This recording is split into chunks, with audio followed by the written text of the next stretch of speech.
नमस्कार, India voice देख रहे हैं आप और मैं हूं आपके साथ शिवम दुबे। इंडिया वॉइस के खास कार्यक्रम खबर दिन भर में आप सबका स्वागत है। रुक करेंगे खबरों की ओर। लोकसभा चुनाव 2024 के दूसरे चरण के लिए शुक्रवार को मतदान। मणिपुर समेत 13 राज्यों और केंद्र शासित प्रदेशों की कुल 88 सीटों के लिए वोटिंग होनी है। मणिपुर की बाहरी मणिपुर लोकसभा सीट के 15 विधानसभा क्षेत्रों में पहले चरण में 19 अप्रैल को मतदान हो चुका है, जबकि 13 अन्य विधानसभा क्षेत्रों में दूसरे चरण में मतदान होना है। मध्य प्रदेश की बैतूल सीट पर बसपा प्रत्याशी के निधन के बाद मतदान दूसरे चरण की बजाय तीसरे चरण के लिए स्थगित कर दिया गया है।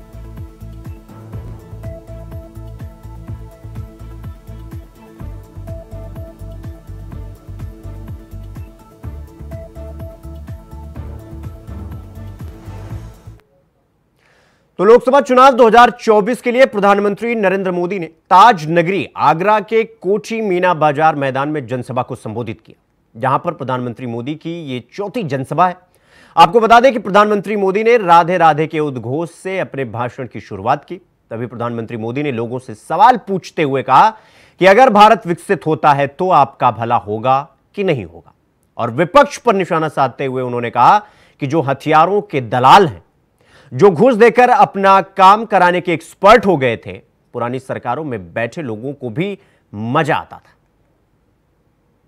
साथियों, एससी, एसटी, ओबीसी के हक पर डाका डालने और बहनों के मंगलसूत्र पर नजर डालने से पहले जरा इंडी गठबंधन वालों, ये दीवार पर लिखा हुआ पढ़ लो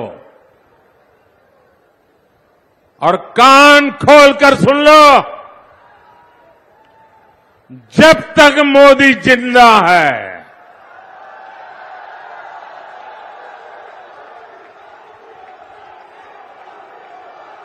ऐसा कोई भी पाप करने से पहले आपको मोदी से निपटना पड़ेगा। हमारा संकल्प है, जो भ्रष्टाचारी है उनकी जांच होगी। जिन्होंने गरीबों को लूटा है, वो लूट का पैसा गरीबों को वापस मिलेगा।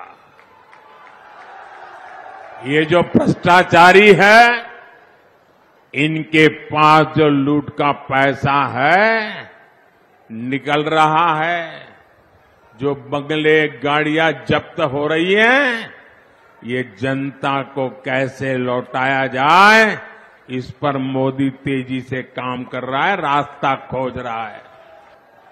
हमारे देश में हमने तुष्टीकरण की राजनीति बहुत देखी है।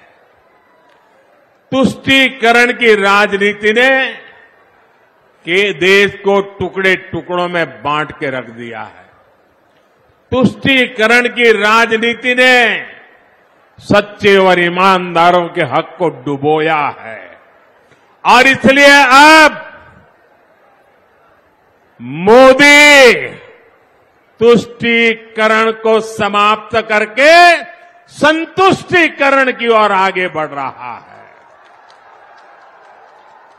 हमारा रास्ता तुष्टीकरण का नहीं है, हमारा रास्ता संतुष्टीकरण का है।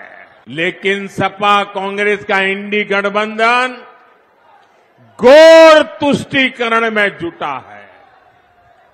24 के चुनाव में कांग्रेस ने जो मैनिफेस्टो जारी किया है, उस पर 100%, और ये मैंने पहले ही दिन कहा था, आज नहीं कह रहा हूं, कांग्रेस के इस बार के मैनिफेस्टो पर 100% मुस्लिम लीग का थप्पा लगा हुआ है, मुस्लिम लीग की छाप है। कांग्रेस का पूरा मैनिफेस्टो सिर्फ वोट बैंक को मजबूत करने के लिए समर्पित है। हमारा मैनिफेस्टो देश को मजबूत करने के लिए समर्पित है। तो वहीं उत्तर प्रदेश के आगरा में प्रधानमंत्री नरेंद्र मोदी की विशाल जनसभा में शामिल हुए मुख्यमंत्री योगी आदित्यनाथ ने जनसभा को संबोधित किया, जहां उन्होंने बीजेपी प्रत्याशी के पक्ष में जनता को संबोधित किया और वोट की अपील की। इस दौरान उन्होंने विपक्ष पर जमकर निशाना साधा। निशाना साधते हुए आरोप लगाया कि इंडी गठबंधन से जुड़े लोगों ने गरीबों के हकों पर डकैती डालने की कोशिश की है। आप सबने इस बात को देखा है कि आदरणीय प्रधानमंत्री जी ने देश की आजादी के अमृत महोत्सव वर्ष के अवसर पर देशवासियों को पंचप्रण के साथ जोड़ने के लिए एक आह्वान किया था।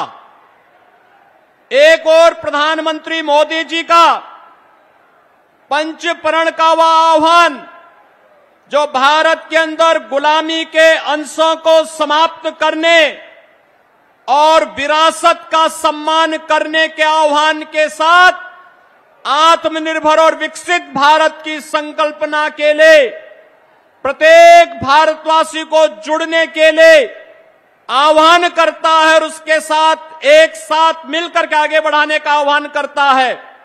तो बहनों और भाइयों, दूसरी ओर भारत के प्रति नफरत की भावना के साथ खड़े हुए कांग्रेस, समाजवादी पार्टी और इंडी गठबंधन से जुड़े हुए वे सभी लोग भी हैं जिनका इतिहास देश के खिलाफ गद्दारी करने का रहा है, जिनका अतीत देश के अंदर जाति, क्षेत्र और भाषा के आधार पर सामाजिक ताने बाने को छिन्न भिन्न करने का रहा है और जिनको जब भी सत्ता में आने का अवसर प्राप्त हुआ उन्होंने देश के अंदर अनुसूचित जाति, जनजाति और पिछड़ी जाति के लोगों के हकों पर डकैती डालने के साथ ही गरीबों के हकों पर भी डकैती डालने का कुत्सित प्रयास किया है। आपके द्वारा 2014 में प्रधानमंत्री मोदी जी के नेतृत्व पर विश्वास किया गया और आज उस विश्वास का परिणाम हम सबके सामने है। दुनिया के अंदर भारत का सम्मान बढ़ा है, देश की सीमाएं सुरक्षित हुई हैं, आतंकवाद और नक्सलवाद से भारत मुक्त हुआ है, विकास के बड़े बड़े कार्य हुए हैं और गरीब कल्याणकारी योजनाओं का लाभ देश की जनता जनार्दन को बिना भेदभाव के प्राप्त हो रहा है। भारत दुनिया की सबसे बड़ी आर्थिक महाताकत के रूप में उभरता हुआ दिखाई दे रहा है। जिन लोगों को भारत के अंदर गरीब कल्याणकारी योजनाएं, विकास की योजनाएं, सुरक्षित भारत अच्छा नहीं लग रहा है, वे लोग फिर से षड्यंत्र करने के लिए आपके बीच आए हैं और इसीलिए आप सबका आह्वान करने के लिए कि आपके वोट ने देश की तकदीर और तस्वीर को बदलने में बड़ी भूमिका का निर्वहन किया। 10 वर्ष में एक नए भारत का हम दर्शन कर रहे हैं। आज इस नए भारत के शिल्पी, आत्मनिर्भर और विकसित भारत के संकल्पकर्ता आदरणीय प्रधानमंत्री मोदी जी हम सबके बीच में उपस्थित हैं। तो वहीं समाजवादी पार्टी प्रमुख अखिलेश यादव ने कन्नौज से नामांकन पत्र दाखिल किया, जिस पर सबकी नजर बनी हुई थी। अखिलेश के नामांकन से पहले उन्हें आगामी जीत की शुभकामनाएं चाचा शिवपाल ने दी और कहा कि अखिलेश नामांकन करेंगे, लड़ेंगे और जीतेंगे। तो वहीं दूसरी तरफ कन्नौज से बीजेपी प्रत्याशी सुब्रत पाठक का बयान सामने आया है। उन्होंने कहा कि अखिलेश यादव के आने से अब मैच भारत और पाकिस्तान की तरह दिलचस्प हो गया है, लेकिन ये तो सच और ये तो तय है कि जीत भारत की ही होगी।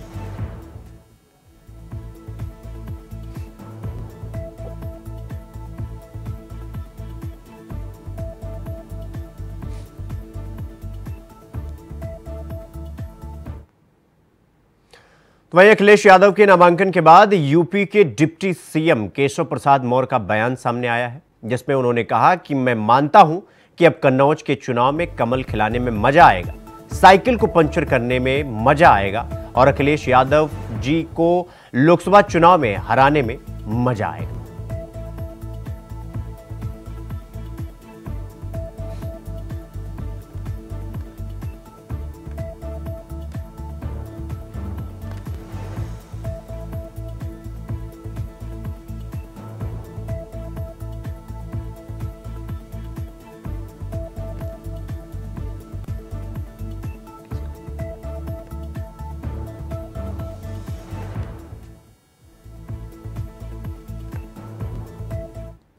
परोक्ष रूप से मानता हूं कि अब कन्नौज के चुनाव में कमल खिलाने में मजा आएगा, साइकिल को पंचर करने में मजा आएगा, श्री अखिलेश यादव जी को लोकसभा चुनाव में हराने में मजा आएगा।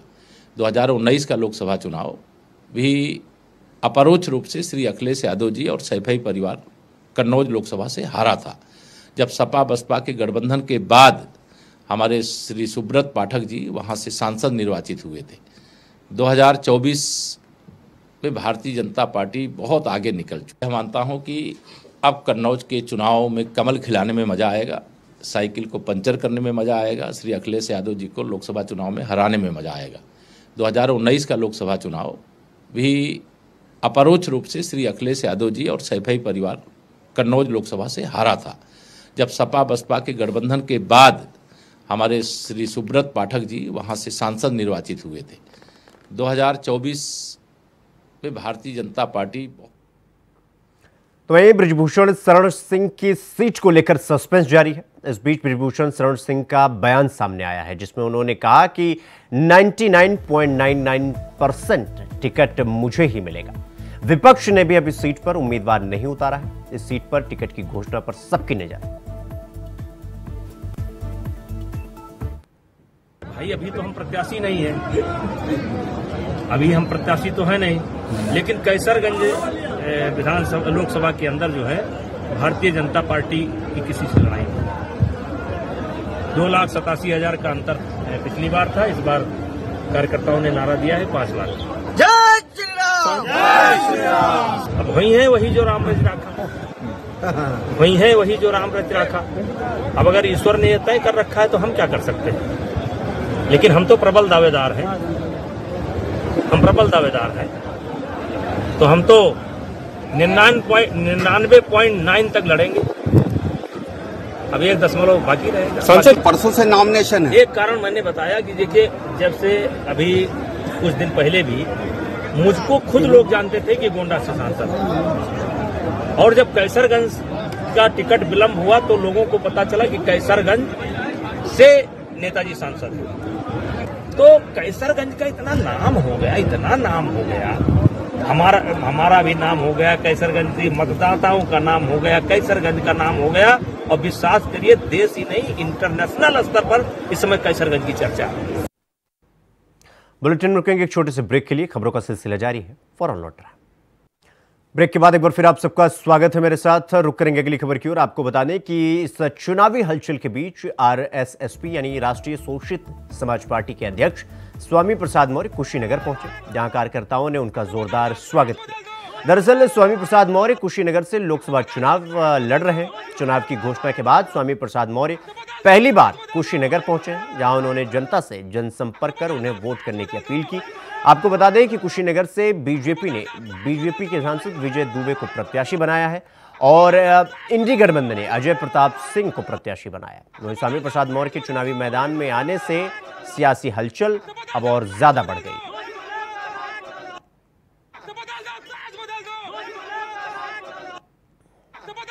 देश का करोड़ों नौजवान बेरोजगारी का दंड झेल रहा है। सरकार जब से सत्ता में आई है, नौजवानों की सरकारी नौकरियां गायब हो गई। यदा कदा भूले बिसरे कभी कोई नौकरी की विज्ञापन आई भी तो भ्रष्टाचार की बलूदी कर गई। आज तक वो जांच पूरा हुआ नहीं। रही बात महंगाई से आम जनता की कमर टूट रही। किसानों को लाभकारी मूल्य देने का वादा करने वाली सरकार लाभकारी मूल्य देना तो दूर, उनकी एमएसपी तक नहीं घोषित कर पाई। अलबत्ते जब एमएसपी किसानों ने मांग की तो उन पर लाठियां बरसाई गई, ड्रोन द्वारा हमले किए गए, रबर बुलेट दागी गई, दुश्मनी जैसा व्यवहार किया गया। यही नहीं, आज देश का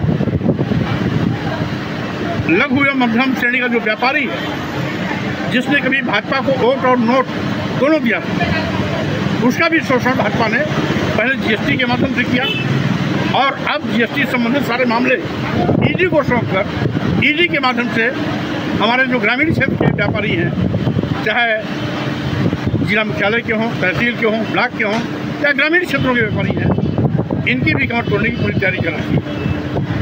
ये पहली ऐसी प्रथम सरकार है जिसे सरकारी संस्थानों, प्रतिष्ठानों, विभागों को निजी हाथों में बेचने का पाप किया। भाजपा सरकार ने देश के सभी बंदरगाह बेच दिए।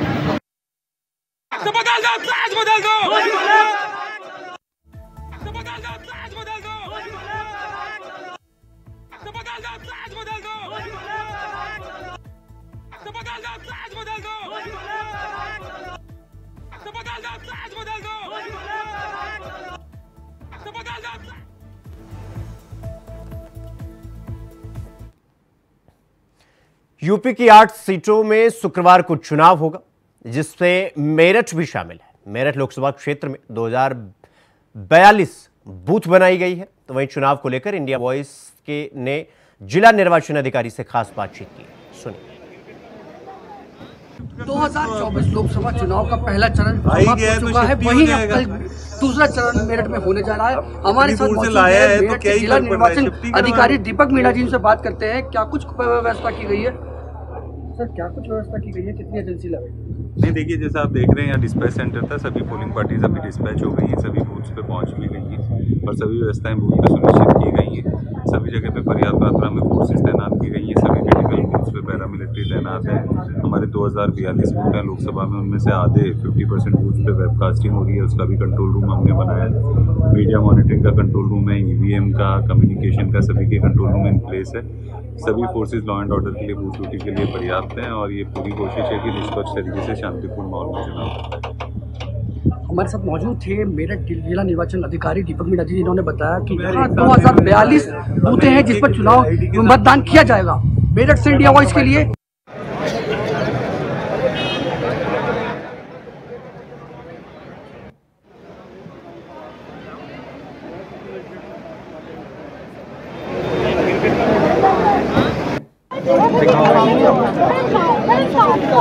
शिवाल खास जस्ट अपोजिट साइड में है।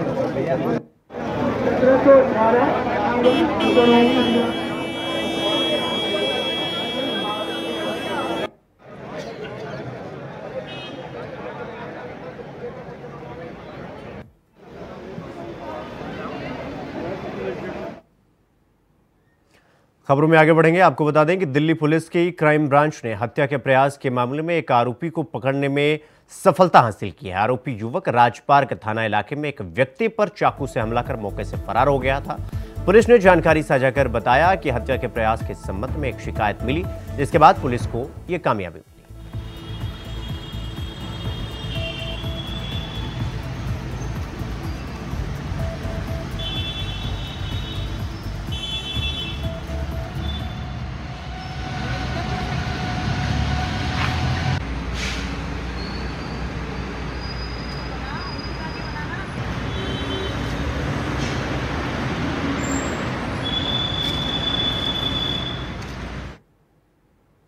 तो वह स्पेशल सेल दिल्ली में लोकसभा चुनाव को लेकर काफी गंभीर है। आपको बता दें कि सेल की टीमें गैंगस्टर और उनके गुर्गों को पकड़ने की कोशिश कर रही है। इस बीच नवीन बाली गैंग का सक्रिय बदमाश राहुल डबास का इनपुट स्पेशल सेल को मिल गया। तभी पुलिस टीम ने मौके पर घेराबंदी की और आरोपी भागने के प्रयास में पुलिस टीम पर गोलियां चला दी, जिसके बाद पुलिस ने भी आरोपी पर गोली चलाई।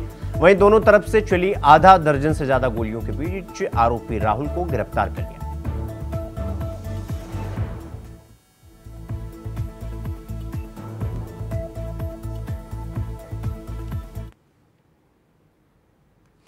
अगली खबर बलिया से है, जहां कार अनियंत्रित होकर खाई में पलट गई। आपको बता दें कि कार में 5 लोग सवार थे। हादसे में 3 लोगों की मौके पर ही मौत हो गई और 2 घायल हो गए, जिसमें से एक व्यक्ति की इलाज के दौरान मौत हो गई।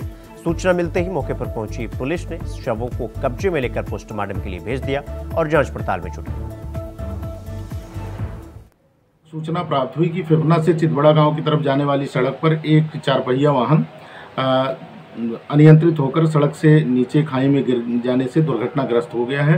उक्त सूचना पर तत्काल थाने की पुलिस मौके पर पहुंची। उक्त दुर्घटना में मौके पर ही 3 लोगों की, जो गाड़ी में सवार थे कुल 5 लोग, उनमें से 3 लोगों की मौके पर ही मृत्यु हो गई और 2 लोगों को तत्काल इलाज के लिए जिला अस्पताल लाया गया, जहां प्राथमिक इलाज के बाद उनको उच्च इलाज है तो हायर सेंटर पर रेफर किया गया, जिसमें से एक व्यक्ति की दौरान इलाज और मृत्यु हो गई है।